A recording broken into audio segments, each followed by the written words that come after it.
Magandang umaga mga narito na ang latest mula sa mundo ng palakasan. Nakaharap sa mabigat na pagsubok ang ilang miyembro ng Gilas Pilipinas team na naglalaro pa sa PBA. Ito'y dahil sa busy schedule ng national team na sasabak sa FIBA World Cup sa Spain sa Agosto at sa Asian Games sa Setyembre. Narito ang report ni Cristabel De Leon. Mabigat na schedule ang kakaharapin ng Gilas Pilipinas kapag sinimulan na nila ang pagbabalik ensayo sa Martes. Ito'y dahil 9 na araw lamang na magpreprepara ang Chot Reyes Mentor Team para sa pagsabak sa FIBA Asia Cup sa Wuhan, China sa Hulyo 11.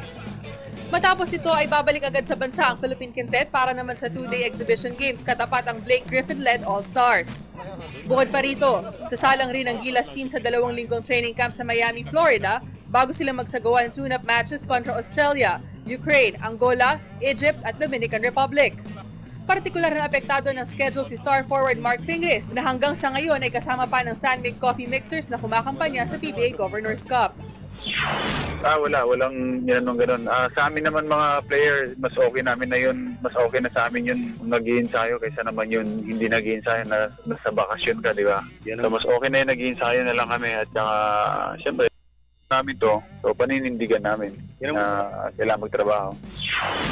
Bukod kay Pingris, naharap rin sa mabigat na schedule ang mga Gilas players na naglalaro pa para sa kanilang mother ball club sa PBA tulad ni Jason Castro, Jimmy Alapag, Panidel de Ocampo, Larry Ponacer, Paul Lee, Jeff Chan, Gabe Norwood at Bo Belga. Para sa Telebisyon ng Bayan, Cristabel De Leon, PTV Sports. Samantala, opisyal nang napabilang sa PBA organization ang NLEX Road Warriors. Ito'y matapos na ma-acquire nila ang prangkisa ng Air 21 Express. Nagbabalik si Cristabel De Leon. Opisyal lang naibenta ang PBA franchise ng Air 21 Express sa NLEX Road Warriors. Sa regular PBA board meeting kanina, ipinresenta ng dalawang teams ang franchise sale proposal na may disclosed amount na 100 million pesos na agad na inaprobahan naman ng liga. Hindi naman napasama sa bentahan si shooting guard Joseph Yeo na ibinalik ng NLEX sa San Miguel Corporation.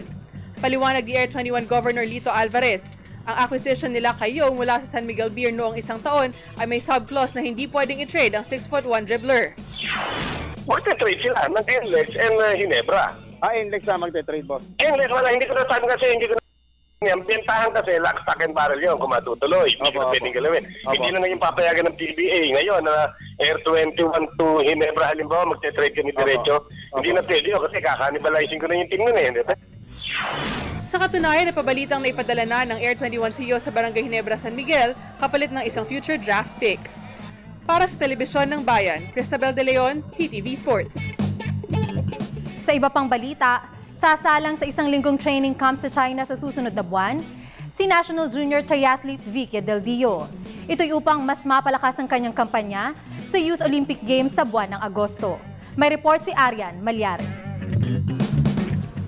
Bagamat may halong kaba, tiwala at dedikasyon naman sa sarili ang bibit-bitin ni triathlete Vicky Del Dio sa kanyang nalalapit na kampanya sa Youth Olympic Games sa Nanjing, China. Sa panayam ng PTV Sports, nangako ang 16-year-old Olongapo City Pride na gagawin ng lahat upang makapag-uwi ng karangalan para sa bansa sa Quadrennial Games. Yung wala talaga parang pagsisisiyan sa huli na ganito, ganyan, ganon. Yun po. So, paano yung mga training? Saan ka pa nag-training ngayon? Ngayon po, 1 week po ako. Sa panig naman ni National Coach Anthony Lozada, dahil sa dibdibang training ay tiwala siya na maganda ang ipapakita ni Del Dio sa Nanjing meet. Si Vicky mo talaga, ang strength niya is nasa bike and nasa run. Sabi niya nga ho kanina, nag-start siya sa fun run. Maganda ang foundation yung running niya. Pero para makakuha kayo ng magandang advantage sa triathlon, kailangan sa swimming pa lang po, medyo nandun na kayo sa lead back. Kasi mahirap mong maghabol kung naiwanan na kayo. Si Del Dio ay sasalang muna sa 1 linggong training camp sa China sa susunod na buwan bago siya sumuong sa hamon ng Youth Olympic Games sa buwan ng Agosto. Para sa Telebisyon ng Bayan, Arian Malyari, PTV Sports. At yan po ang matampok na balitang sports ngayong umaga. Ako po si Hazel Ann Salubon para sa Good Morning Boss.